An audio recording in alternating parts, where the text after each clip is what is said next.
If you ask me where I really learned something about leadership, one was the military, most of all my parents in terms of what they did, and three had to be working for Robert Kennedy. Every day was Monday working for Robert Kennedy, right? Every day.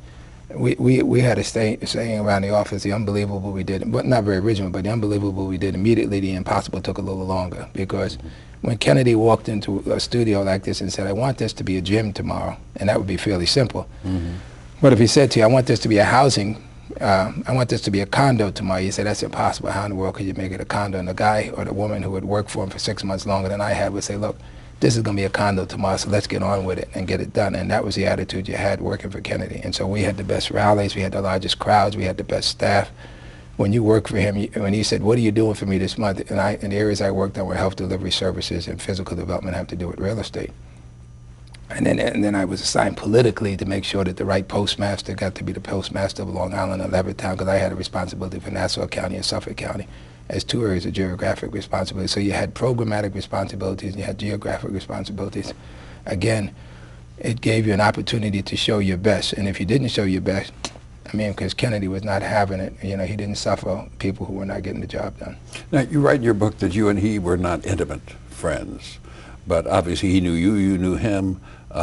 What did you absorb from him besides this, do it now, do it right, do the right thing, or you're out of here? Besides that, what did this association mean to you? I don't mean the future context. No, but well, first of all, I think I bring a set of values. I mean, I didn't learn values from Kennedy, and I didn't learn values from the military. I think my parents gave me that. Right? Sure. And he had values in terms of what he wanted. He thought he had a moral compass, and so I could identify with that. He was very religious, right? And practiced his religion. I mean, when we set up his schedule, if it was a Sunday and we knew we were going to be on the road, we had to find the Catholic church he was going to, right? And he wanted it to be, of course, he wanted it to be.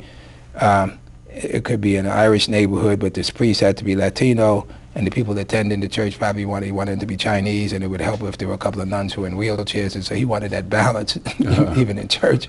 But again, it taught you politically the right things to do. But the moral compass that he had was very much, and the values that I brought, I mean, the values of, you know, seeing a table full of money that had been collected and knowing that when you were finished, that table full of money was just going to still be there. The known of things you were going to hear, and some of which you were going to forget, and others that was going to teach you a lesson. And Kennedy, we'd go, because each one of us was assigned at certain times to go with him.